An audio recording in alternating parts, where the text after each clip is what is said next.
बंदूक क्यों चाहिए आपको? बस ऐसे ही ज़रूरत आन पड़ी है। कोई ख़ास वजह? वजह कुछ नहीं, बस ऐसे ही। अच्छा, किस तरीके की बंदूक चाहिए आपको? ऐसी बंदूक जिससे एक बार में इंसान ढेर हो जाए। इरादे तो ठीक है ना आपके? जी साहब, मेरे इरादे ठीक हैं। देखिए मनोज जी, हम बंदूक देने से पहले ना निवेदक की कुछ जानकारी चाहिए होती है। हमें ठोस सबूत चाहिए, जैसे कि आपके पास संपत्ति कितनी है, आपकी किसी से दुश्मनी तो नहीं है, आपकी समाज में वैल्यू कितनी है, और सबसे बड़ी बात कि आप हैं कौन।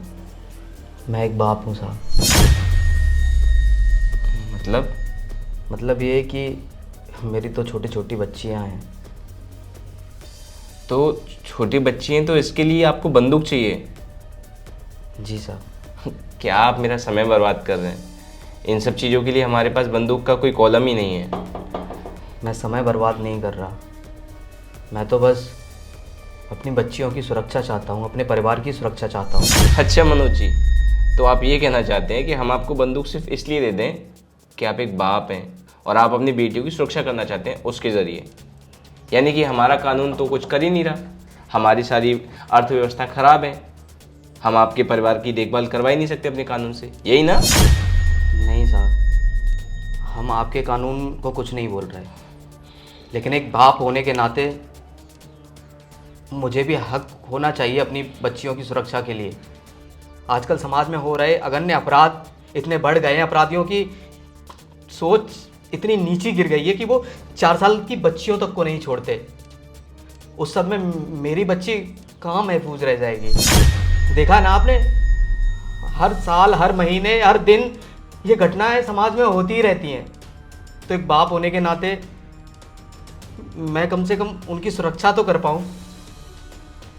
मैं आपकी बात समझ रहा मनोज जी, लेकिन हमारे पास ऐसा कोई कॉलम नहीं है जिसमें हम किसी बाप को बंदूक इसलिए दे दें कि वो सिर्फ अपनी बेटी की सुरक्षा करना चाहता है। अरे तो कॉलम नहीं है तो डालिए ना इसमें कॉलम। मैं एक बाप हूं, अगर आप बाप होते तो क्या आपका ये डर जायज नहीं होता? मैं ये नहीं कह रहा कि आपका कानून सजा नहीं दे रहा, आपका कानून सजा दे रहा है, लेकिन सिर्फ सजा दे रहा है। और फिर उसके बाद क्या होता है?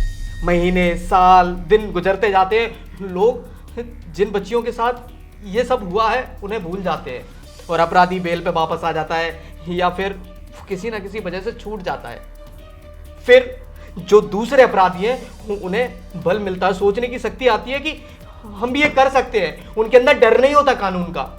लेकिन अगर इस कानून में ऐसी सजा हो कि एक बाप को हथियार दिया जाए और बाप अपनी मर्जी से उन अपराधियों को दंड दे पाए, कठोर दंड, मृत्यु दंड, तब उनके अंदर एक डर बनेगा।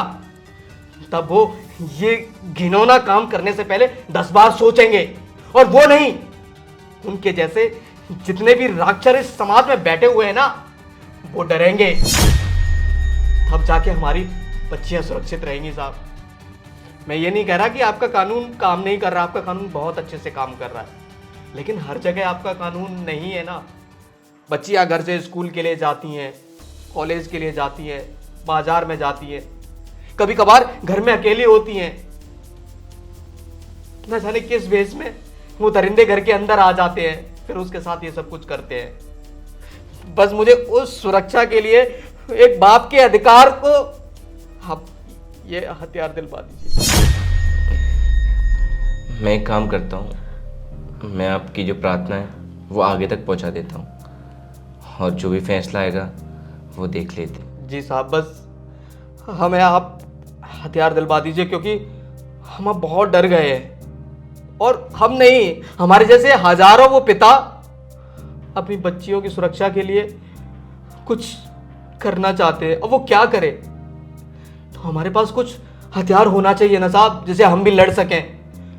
बिल्कुल। तो साहब ये कॉलम ऐड करा दीजिए। मैं कर देता हूँ। आपका बहुत बहुत धन्यवाद साहब।